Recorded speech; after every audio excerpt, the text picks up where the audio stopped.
चलिए आज हम सब करते हैं मैं अपने भाग्य का खाता हूँ।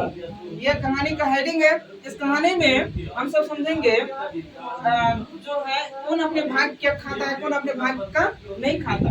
तो चलिए कहानी का प्रारंभ करते हैं। एक राजा हुआ करता, एक राजा था जिसका नाम था विक्रम। यह राजा बहुत ही प्रतापी राजा हुआ करता था, यानी बहुत व्यक्ति का मदद किया करते थे। जितने भी गरीब हुआ करते थे वे सहारा का सहारा हुआ करते थे, गरीबों को मदद करते थे। लाचार व्यक्ति का लाचार व्यक्ति का तो 100% मदद करवे करता है।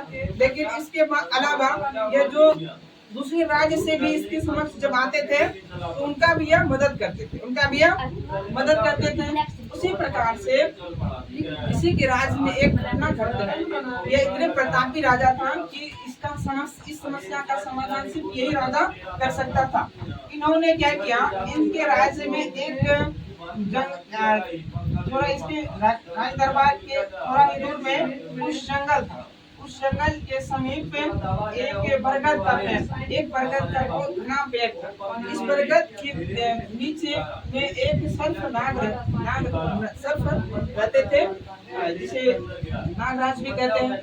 तो इस बरगद के नीचे सर्प जो रहते थे, यह बहुत दिन से यहाँ पर अपना घर बनाकर इस बीज में रहा करते थे। संजोग से उसी पेड़ के ऊपर बाज भी रहते थे। बाज एक पक्षी का नाम होता है जो सांपों का दुश्मन होता है, सांप को मार के खा जाता है। इसका भोजन यह होता है, यानी इसका यह खाता है। तो यह बाज इस पेड़ पर रहते थे। संजोग से बाज भी 2-3 दिन से भूखा हुआ था और सांप भी इस कारण उस बिल से नहीं निकला। वो भी पानी पर गए थे तो उस बिल में ही अपने आप को एडजस्टमेंट करके बैठे हुए थे। तो एक दिन जैसे उस बिल से निकला ना, निकलने के बाद यह बाज भूखा हुआ था 2-4 दिन से, तो उन पर झपाटा मारता, उस पर उसको पकड़ने के लिए आते। थोड़ा ही बिल से सांप निकला हुआ था कि तब तक उस पर बाज जो है ना झपाटा मारा। जैसे झपाटा मारा तो सांप अपने आप किसी तरह से मुंह बंद करके अपने घर में घुस गया। अब वो सांप डर में रहने लगा, कि अब जब भी हम घर से निकलेंगे तो ये हमको खा जाएगा। बाज भी चौकन्ना होकर के इसी घर पर इसका घोंसला भी था। बाज भी इस पर चौकन्ना निशाना अपना साधने लगा कि कब सर्प निकलेगा तो खाएगा। फिर 2-3 बार कोशिश भी किया सांप निकलने का। जैसे निकल रहा था तो तुरंत उसको वह झपटा मारता था। इस डर से बेचारा 10 या 15 दिन तक अपने घर में भूखे रह गया। और वह आते जाते मुसाफिर से राहगीर से रास्ता था, इस रास्ते से लोग जाया करता था। इस रास्ते से जो लोग जाया करता था उनसे कहता था मेरी मदद कीजिए। वो कहते थे कि सिर्फ मेरा मदद राजा ही कर सकते हैं।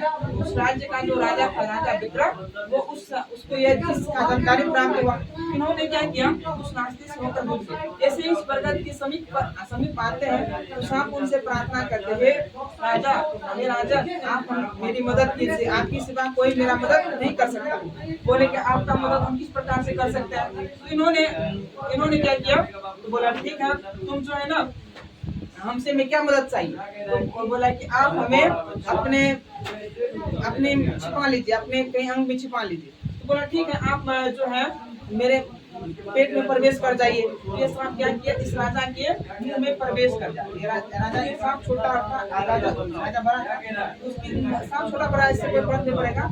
तो सांप इसके मुंह में प्रवेश कर, इसके मुंह में सर्प क्या किए, सर्प आकर के प्रवेश कर। बोले कि आप हम मेरे मुंह में प्रवेश कर जाइए और जैसे घना जंगल और घने जंगल में जाएंगे तो वहाँ पर निकाल देंगे। तो इसके बीच में और क्या बात हुआ था कि हम तुमको लेकर के कहीं छोड़ देते हैं, उसे हाथ में पकड़ करके छोड़ देंगे। बोले कि बाज का नजर हम पर है, आप कहीं पर छोड़िएगा वहीं पर हमको पकड़ करके खा जाएगा। इससे अच्छा है अपने अंदर हमको संभाल लीजिए और कहीं दूर जाकर के छोड़ देंगे, इससे बाज को पता भी नहीं चलेगा कि राजा के साथ में सांप है। उन्होंने वैसे नहीं किया, बोले ठीक है मेरे पेट में प्रवेश कर दो। उसके पेट में प्रवेश कर जाते हैं, पेट में बैठ जाते हैं। और राजा क्या किया, तो बहुत घने जंगल में चले गए और वहाँ पर सांप को कहते हैं कि सर्प है तुम जो है अब निकल जाओ। इसको बोले अब तुम मेरे पेट से निकल जाओ। लेकिन सांप को राजा के पेट में, पहले का राजा बहुत प्रतापी हुआ करता था, शक्तिशाली हुआ करता था और किसी भी चीज का सहन कर लेता था। तो वह उन्होंने क्या किया, हम उसके पेट, राजा के पेट से पेट से सर्प नहीं निकल रहा था, राजा के पेट से सर्प नहीं निकल लेते, और वह राजा बहुत परेशान हो गया। अब धीरे धीरे उसके सांपों का जहर उसके पेट को जला रहा था, उसके कारण सांप का जहर के कारण राजा को कोढ़ हो गया। कोढ़ समझ रहे हो, कोढ़ हो गया, जिसे बीमारी का नाम है कोढ़, शरीर गल गल कर गिरता है, कोढ़ हो गया। तो वो अब शरीर, राजा का शरीर, आप बोले कि आप इस हालत में अपने राज्य कैसे जाएंगे, अपने राज्य कैसे जाएंगे। तो इन्होंने क्या किया, वहीं पर जंगल में छोटे घर बना ले, झोपड़ी झोपड़ी बना लिया, और वहीं पर ये रहने लगे। जब वहाँ पर ये रहने लगे तो राजा के बारे में लोग पता लगा कहाँ पर है, कहाँ पर है, लेकिन बेचारा बड़ा कष्ट में जो है ना, इसके अंदर में बैठे हुए थे और छोड़ देते, बेचारा का शरीर गल रहा था। तो संयोग से क्या हुआ, उस राज्य के दूसरे राज्य में इसी यह जो राजा था, इसी राज्य एक दूसरा राज्य भी था, उस राज्य में एक व्यक्ति था, ताम्रम ऐसे करके उस नाम था, ऐसे करके एक राजा था, ताम्रम करके राजा था। यह इसका नाम कल्पित मान लेते हैं, इसका एग्जैक्ट नाम नहीं है। यह राजा जो था ना, इसके 3 पुत्री हुआ, इसके 3 पुत्री था, इसके 3 पुत्री था, 3 पुत्री थी। तो इन दोनों का नाम जाने दीजिए। एक पुत्री जो सबसे छोटी पुत्री था, जिसका नाम था चित्रलेखा, इसका भी नाम बोलिए, तुम सब कुछ रख देते, बोलिए क्या नाम रखे, नहीं बोलते कोई बात नहीं। एक लड़की था, उसका नाम था चित्रलेखा। तो इन्होंने क्या किया, अपने बेटी से पूछा, तुम बताओ तुम किसके भाग्य का खाता, किसके भाग्य का खाते। इन्होंने जवाब दिया, 2 बेटी, उसका पहला दोनों बेटी जो था, उन्होंने जवाब दिया कि मैं जो पिताजी, मैं आपके भाग्य का खाता हूँ। दूसरा बेटी इसका जवाब दिया, मैं भी आपके भाग्य का खाता हूँ, मतलब आपके हिस्से भाग्य का, आपके भाग्य में जो लिखा हुआ है वही मैं खाता हूँ। और उसका तीसरा बेटी जो बोला, तीसरा बेटी बोला कि नहीं बाजी, हम आपके भाग्य का नहीं खाते हैं। तो उसके बाद इन्होंने क्या किया, अपने मंत्री को आदेश दिया कि बड़ा घमंडी बेटी है, बड़ा घमंडी लड़की है, मेरे भाग्य का नहीं खाता, इसका चलो मेरे भाग्य का नहीं खाता, चलो इसका परीक्षण करते हैं। तो अपने मंत्री को आदेश दिया कि छोटी बेटी का जो है मेरा, इनका शादी तुम जिसको कोढ़ हुआ है ना, उनसे कर दो, किसी राज्य में जाकर के जिस व्यक्ति को कोढ़ हुआ है उनसे इसका शादी कर दो। तो यह थोड़ा छोटी बेटी दुलारी बेटी होता है, जानकार भी होता है, नॉलेजेबल भी होता है, तो ठीक है मेरे भाग्य में जो लिखा है वही होगा। तो इसका शादी जो है ना, ये राजा जो था, यह राजा जो था, मंत्री और ब्राह्मण, कुछ ब्राह्मण और ठाकुर मिलकर के इसका वर ढूंढने के लिए, चित्रलेखा का वर ढूंढने के लिए जंगल से जा रहे थे। ये संजोग से यही राजा को कोढ़ हो गया था, इसके पास आया और उसी से इसका बात करके उन्हीं से इसका शादी कर दिया। अब तो ये पहले तो राजा हुआ करता था, अब तो इसको कोढ़ हो गया, तो मतलब निर्धन हो गया, गरीब हो गया। अब संजोग से वह लड़की से अपने पतिदेव का सेवा करने लगती है उसी जंगल में। एक दिन की बात है, समय इसी प्रकार से चलते रहता है, समय इसी प्रकार से चलते रहता है। तो कुछ समय बीतने के बाद क्या होता है कि अपने पति की सेवा में यह कोई भी कमी नहीं छोड़ते, और वह तपस्या, चित्रलेखा जो है कुछ तप भी करते थे, कुछ तपस्या भी करती थी कि मेरे पति जल्दी से जल्दी ठीक हो जाए। तो संजोग से कुछ ऐसे व्रत आए, उस व्रत में उन्होंने क्या किया, उससे कहीं से कहीं जा रहे थे और वहाँ भगवान की तपस्या में बैठ गए, यानी ध्यान करने के लिए अपने पति देव के पैर के पीछे में बैठ गए और वह ध्यान में लग गए। संजोग से पूर्णिमा के दिन उस दिन उसी जहाँ पर यह बनाकर बैठे थे, घर बनाकर बैठे थे, जो बनाकर बैठे हुए थे, जहाँ पर रहते थे, वहीं पर बगल में एक पेड़ था। उस पेड़ के नीचे एक और सर्प रहता, एक बहुत बड़ी, इसी सर्प के तरह इसमें भी एक सर्प रहता, इसमें एक सर्प रहता। इन्होंने क्या किया, तो उस रात की पूर्णिमा के दिन निकल करके और कहने लगे, हे दुष्ट, इतना प्रतापी राजा जो था, तुम उसके शरीर में प्रवेश करके तुम्हारा वह मदद किया, तुम ही उसी को खा रहा है, तुम इसका शरीर को गला रहा है, तुमसे बड़ा दुष्ट कोई नहीं है। मैं तुमको मरने का, अगर हमें कोई सुन रहा है तो तुमको मरने का हम कुछ उपाय बताए। बोले कौन सा उपाय, तुम बताओ कौन सा उपाय। तो बोले तुमको मरने का हमको एक उपाय मालूम है। अगर राजा का कोई, उसी समय उसका पत्नी सुन रही थी चित्रलेखा ये सब बात, सांपों का बात, कि अगर कोई राजा को गंगा जल पिला दे तो तुम सर करके और मर जाओगे और पेट से बाहर निकल जाओगे, सर करके मर जाओगे, पेट से बाहर निकल जाओगे। तो वह सुन रही थी और बोला कि इसके राजा के पेट में सांप था। तो बोला कि ठीक है, तुम मेरे मेरे मरने का राज जानते हो, हम भी तुम्हारे मरने का राज जानते हैं। तुम कैसे मरोगे?